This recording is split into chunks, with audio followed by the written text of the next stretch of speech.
Estar ante la presencia de Dios es lo más precioso que puede pasarle a un hombre, como también lo más terrible que puede pasarle a un hombre, a una mujer, es estar lejos de Dios.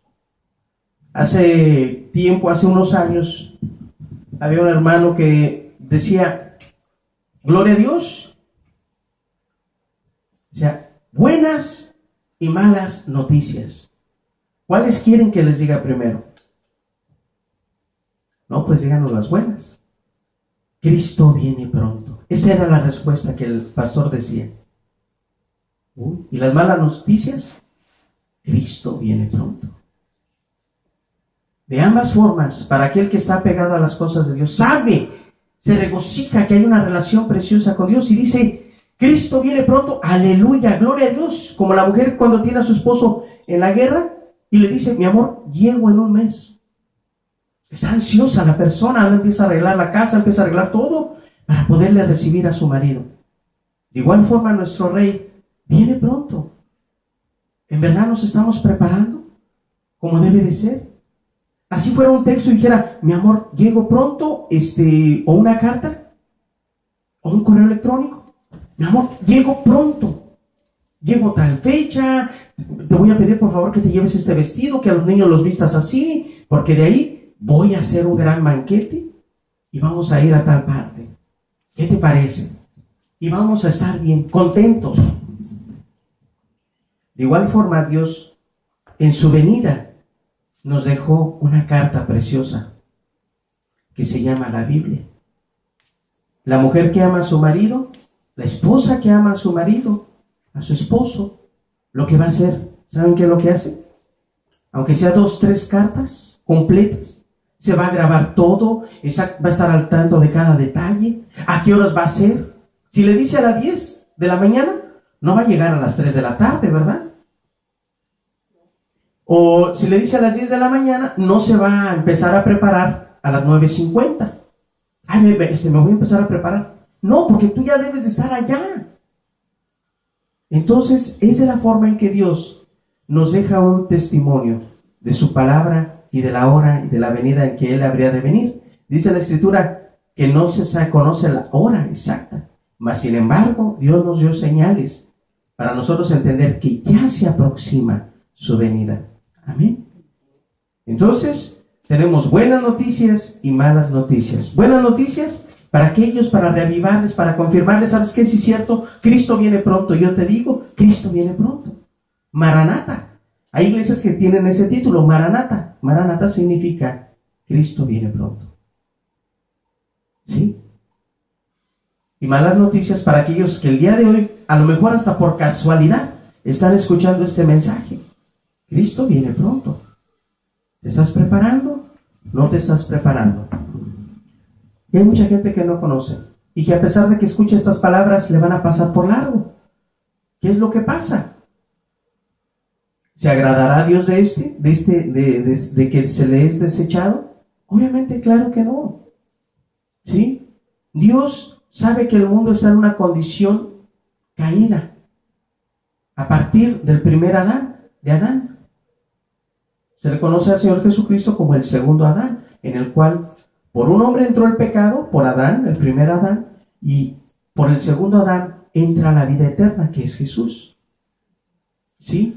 Entonces, fuera de Jesús, no estando con Jesús, todos merecemos morir, por cuanto todos pecaron y están destituidos de la gloria de Dios. ¿Sí? Porque es de constante el mal del hombre. Porque nadie busca a Dios.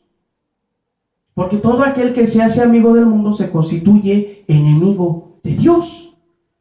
Siendo enemigo de Dios, dice la Escritura, horrenda cosa es caer en manos de un Dios vivo. ¿Por qué horrenda?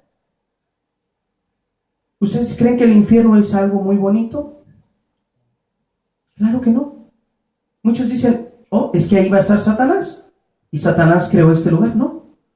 Dios creó el infierno para el día de su ira, para el día del pago de la ira de Dios. Horrenda cosa es caer en manos de un Dios vivo. ¿No deberemos nosotros de andar en una buena y santa manera de vida? en un estándar precioso. Dice la Escritura que por cuanto todos pecaron y están destituidos de la gloria de Dios. Mas sin embargo la Escritura también nos dice: sed santos como yo soy santo. Entonces quiere decir que todos pecamos, sí. Pero también recordemos que la Escritura nos dice que Pablo, a pesar de que no tenía a Jesús como su Salvador, él era digno de muerte. Mas sin embargo él era irreprensible delante de Dios, porque guardaba las cosas conforme a las cosas. Había un celo vivo por las cosas de Dios. Le hacía falta entrar al único mediador para poder alcanzar la gloria de Dios.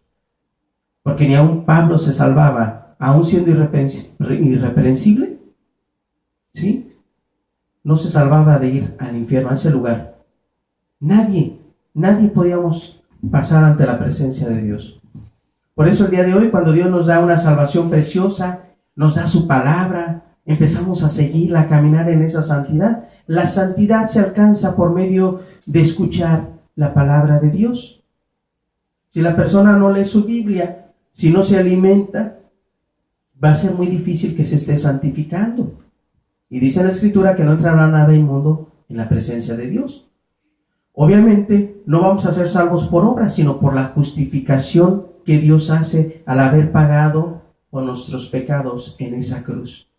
Pero no vino a pagar por nuestros pecados para que nosotros sigamos pecando a gusto y ahora sí libres y cómodos, no, sino que nos da las herramientas para nosotros poder ahora sí caminar en esa santidad preciosa, en una perfección de corazón, de decirle: te alabo, te necesito, gracias, me salvaste, estoy enfermo, tengo esta necesidad, mis hijos se están yendo al mundo, pero tú has venido a reconfortar mi alma, ¿sí? Y bueno, mucha gente se está perdiendo, así como mucha gente se está salvando, mucha gente se está perdiendo. ¿Por qué la gente se está salvando? Porque han escuchado las buenas nuevas, el Evangelio de Dios. Y viene Dios y toca, viene el Espíritu Santo y empieza a salvar estas almas, a convencer dice que vino el Espíritu Santo, ¿vino a qué? A convencer al mundo de pecado, de justicia y de juicio. Ese es el ministerio del Espíritu Santo. Cada uno de nosotros debemos entender cuál es el ministerio que hay en nuestra vida. El Espíritu Santo vino a exaltar, a dar a conocer al Hijo, para que conozcamos por medio del Hijo al Padre. Esa es la función, ¿sí? Cuando se niega a Cristo, entonces se hace mentiroso a Dios, porque Él dijo que Él mismo vendría a rescatar a su pueblo, ¿sí? Que pondría su Espíritu en nosotros. Entonces, es necesario que entendamos que en Dios muchos se están perdiendo por causa de que también no se les predica. Dios está enemistado con aquel que es pecador. La persona, lo único que nos separa de Dios es el pecado, ¿sí? No es porque usted es hondureño, porque usted es salvadoreño, porque usted es argentino, peruano, no. O porque usted es asiático, porque usted es chino. No. Lo único que separa a Dios, al hombre de Dios, es el pecado. ¿Ok? Y bueno, el día de hoy queremos, y hemos titulado esta predicación, el ministerio de la reconciliación. Así se llama. El ministerio de la reconciliación. Dios está enemistado contra el pecador y está enojado contra el pecador todos los días de la vida del pecador. Mas sin embargo, por amor al alma, es que envió a su Hijo unigénito para que todo aquel que en Él cree no se pierda, mas tenga vida eterna. Vamos entendiendo, hermanos, aquel que escucha el mensaje, vamos entendiendo que en Dios hay un delineamiento bien perfecto y precioso. El día de hoy vamos a comenzar, por favor, esta enseñanza, este precioso mensaje, con el libro del Evangelio de San Mateo, capítulo 5, versículo 9. Evangelio de Mateo, capítulo 5, versículo 9. ¿Por qué el ministerio de la reconciliación? Vamos a entenderlo en las palabras de Cristo. Aquí en esta escritura, en este pasaje, estamos tocando la columna vertebral de toda la Biblia, que es el Sermón del Monte. Los eruditos, las gentes que quieren entender la profundidad quedan maravillados ante este sermón precioso del Sermón del Monte. Pero vamos a leer, nada más nos vamos a concentrar para poder entender el ministerio de la reconciliación en Mateo 5, capítulo 9. Dice de la siguiente forma: bienaventurados los pacificadores, porque ellos serán llamados hijos de Dios. Amén. Vamos a ponernos en las manos de Dios, vamos a hacer una oración, porque es preciso que sea su Santo Espíritu y no el hombre que venga y dé la vida para nosotros poder entender estas palabras y poder ser uno de estos bienaventurados, uno de estos felicísimos pacificadores. Amén. Padre glorioso, en verdad, Señor, reconocemos que hay mucha limitancia, Señor Padre. ¿Quién entenderá toda tu sabiduría y tu majestad, Señor Padre, tus palabras? Yo te pido, Señor, que a cada uno que escuche el mensaje, tú lo toques, Señor, que tú le lleves, Señor Padre, a poder entender este mensaje, a guardarlo y a ejecutarlo, Señor mío, por amor a tu nombre, Padre. En el nombre glorioso de tu Hijo Jesús, ven y danos luz, Señor. Ven y danos, Señor, esa vida. Sé tú el verbo en nosotros, que nosotros podamos ejecutar tu santa palabra tal y cual tú la mandas, Padre mío. En el nombre glorioso de tu Hijo Jesucristo, te lo pedimos. Amén y amén. Gracias, Jesús. Gracias, Padre. Qué precioso nos dice aquí entonces este pasaje: bienaventurados los pacificadores, porque ellos serán llamados hijos de Dios. Primeramente entendamos qué es lo que significa pacificadores, ¿sí? Del griego proviene de la palabra griega que se llama eironopoieo. Eirenopoieo. Y esta palabra significa ser pacificador. Muchos dirán, pues nos dejó en la misma. Bueno, no. O bien también significa hacer la paz. ¿Ok? Es esto, hacer la paz. Jesucristo decía: bienaventurados los pacificadores, porque ellos, hay una recompensa, ellos serán llamados hijos de Dios. Aquel entonces que quiera ser llamado hijo de Dios tiene que ser un pacificador, ¿sí? Quiere decir, probablemente muchos entiendan que van a decir: bueno, pues entonces yo me voy a ir a los lugares donde hay guerra y ahí me voy a poner, y ustedes no se peleen aquí y ustedes no se peleen. No es eso, ¿sí? Muchos querrán a lo mejor decir: pues los hijos de Dios ahora le van a decir a los de la ONU o a los de la OTAN. ¿Por qué? Porque ellos, la ONU, de la Organización de las Naciones Unidas, siempre están en los conflictos, entre las guerras para que ya no se peleen. No es eso lo que está hablando aquí el Señor Jesucristo. Obviamente, si pasa esto, recordemos que Dios pone a los gobernadores y reyes y ha puesto las leyes. Por eso es que nos sujetamos a todas estas leyes que son la base en la Biblia. La Biblia las puso y la gente, los países se gobiernan por estas leyes, ¿sí? Porque no hay un lugar en el cual digan, se puede robar sin recibir castigo. Al contrario, hay quienes son muy extremistas, pueden matar hasta a la persona por haber robado. Los encarcelan, ¿sí? Vemos entonces que la ley moral de Dios está aquí escrita, ¿sí? Y está inscrita en nuestros corazones. Para que el día de mañana no digan: es que yo no conocía a Dios. No, hay una ley moral inscrita en tu mente y en tu corazón. Y de eso darás cuenta, ¿sí? Tienes que respetar a tu familia, ¿sí? No hacer abusos de todo tipo, de toda índole. Al contrario, respetarlos, amarlos, honrarlos, ¿sí? Bueno, ese es uno de los principios preciosos. ¿Pero qué significa entonces hacer la paz? ¿Sí? Porque mencionaba también la de la OTAN, ¿sí? Es otra también que es otra organización en la cual también hace o firman decretos para poder hacer paces. Quiero decirles que en los 4,000 años de historia establecida, ha habido más de 8,000 pactos se han firmado y se han roto. Solamente el 7% de a través de esta historia escrita, el 7% ha habido paz en el mundo. Estamos hablando lapsos muy pequeños, estamos hablando quizás de 286 años nada más. De 4000 años es muy poco. ¿Sí? Quiere decir entonces que Dios está hablando de una paz. ¿Cómo? Hace un momento mencionábamos que lo que separa al hombre de Dios es el pecado. Dios está enemistado. Enemistado es estar en contra. ¿Sí?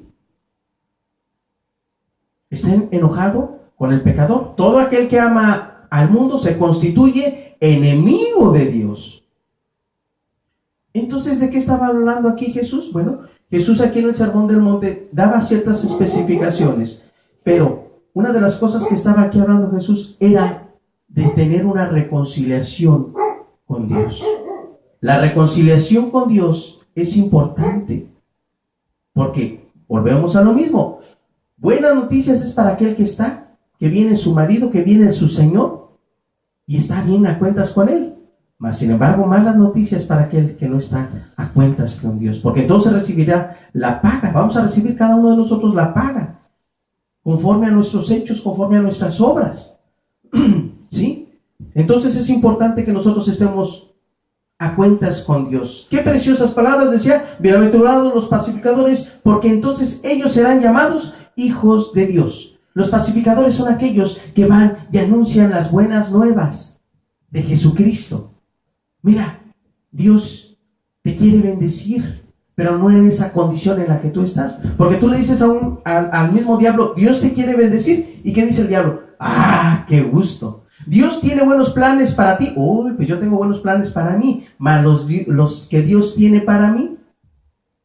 Al mismo diablo tú le puedes decir: Dios te ama.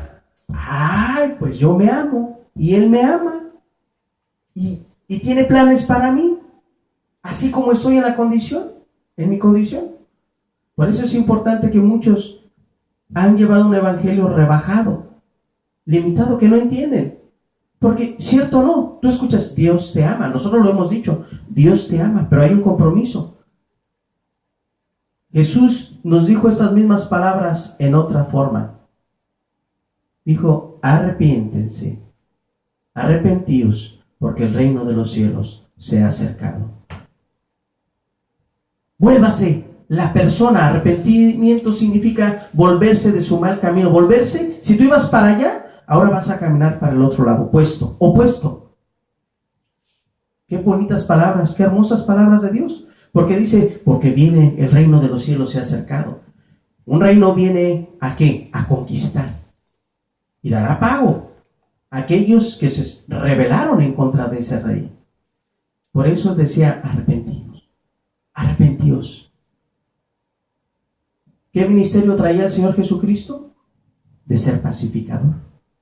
Porque venía ahora a ser Él el medio de estar nosotros bien, de nosotros como humanos hacia con Dios. Ahora justificados. Mira, Padre, no te conocía, pero ahora que me ama, guarda mis mandamientos. Se comporta, es digno de ser llamado tu hijo. Te ha dado a conocer. Ahora no te conocía, mas le abrí los ojos espirituales y ahora te conoce. Le abrí los oídos espirituales y ahora Él oye. Él estaba muerto en su pecado, mas sin embargo soplé mi espíritu de vida y ahora Él vive y ahora Él camina y ahora Él se mueve y Él hace las cosas para ti. Las hace para mí, para agradarte a ti. Y ese es el ministerio del Señor Jesucristo, ser un pacificador. Aquí, netamente, el Señor Jesucristo estaba llevando esta palabra para que nosotros pudiéramos entonces entender qué era lo que Dios quería en nuestras vidas. Quiero que me acompañes, por favor, en el libro de 2 de Corintios, capítulo 5, versículo 11. 2 de Corintios,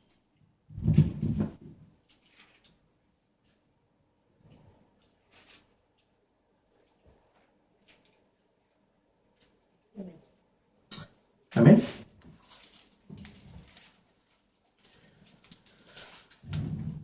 Dice de la siguiente forma: Este pasaje Pablo lo escribía a la iglesia de Corintios. La iglesia de Corintios era un lugar sumamente pecadora, este lugar. En vez de decir vamos a fornicar o vamos a hacer este pecado, decían vamos a corintizar. ¿Sí? Entonces, el que se haya establecido la palabra de Dios es que ¿qué? Porque eran muy santos, por eso es que aquí se les predicó, no, porque eran bien pecadores, fue que se les llevó la palabra. Quiere decir que Pablo vino a ser un pacificador entre ellos y Dios. Y vamos a leer qué es lo que dice. Ya les estaba escribiendo ahora hacia la iglesia, esa era ya la iglesia de Cristo en Corintios. Dice, y conociendo pues el temor del Señor, persuadimos a los hombres, o sea, ¿qué es lo que es persuadir? Tratar de convencer a alguna persona de que haga ciertas cosas, ¿sí? Es que me trató de persuadir para que yo hiciera este mal, también puede ser algo malo. Pero aquí Pablo decía que conociendo pues el temor del Señor, o sea, con temor de Dios, persuadimos a los hombres, pero a Dios le es manifiesto lo que somos. A los hombres quizás les sacamos vuelta, les estamos diciendo, tratamos así, pero Dios conoce perfectamente qué es lo que nosotros hacemos y por qué es que lo hacemos, ¿sí?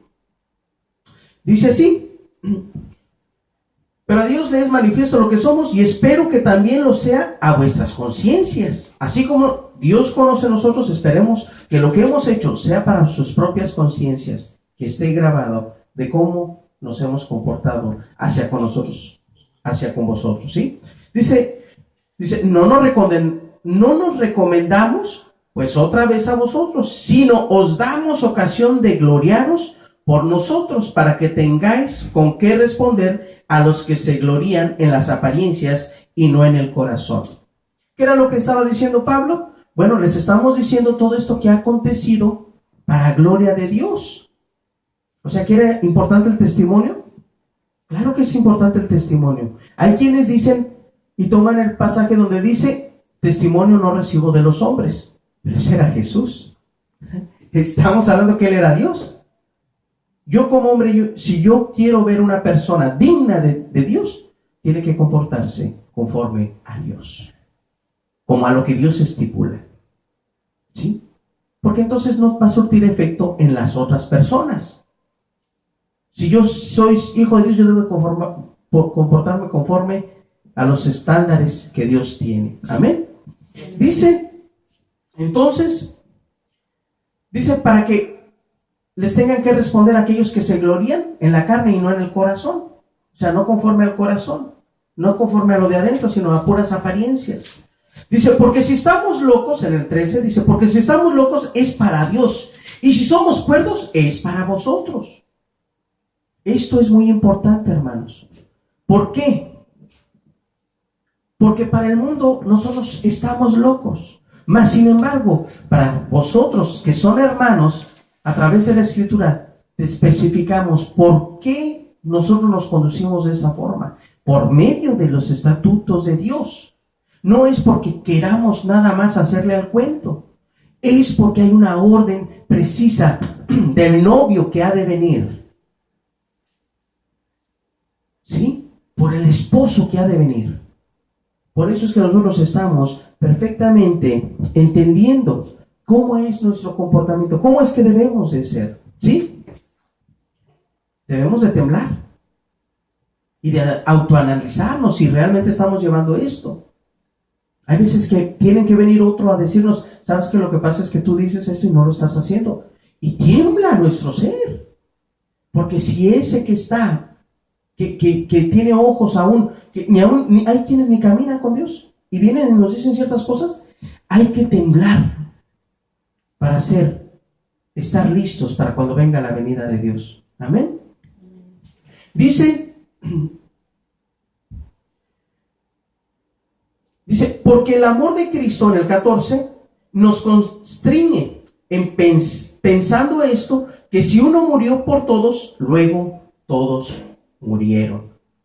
Esto son misterios que Dios pone en palabras de Pablo, pero que es necesario que nosotros entendamos que si uno murió, Jesús, por todos, luego todos morimos. Estamos vivos, pero hemos muerto a nuestra forma pasada de ser, de vida. En esto es a lo que se refiere Pablo, ¿sí? Y por todos murió, para que los que viven ya no vivan para sí. Esto no les gusta a los de la prosperidad, a las iglesias de prosperidad, sino para aquel que murió y resucitó por ellos. O sea que hay que vivir ahora para aquel que murió y resucitó por nosotros, para Cristo Jesús. Es el único que ha muerto y ha resucitado por nosotros, no la Virgen María, no San Judas. ¿Y no lo quieres entender? Allá tú. Viene el novio. Buenas noticias y malas noticias. De manera que nosotros de aquí en adelante a nadie conocemos según la carne. Y aún si a Cristo conocimos según la carne, ya no lo conocemos así. Porque Cristo ya no está en la carne.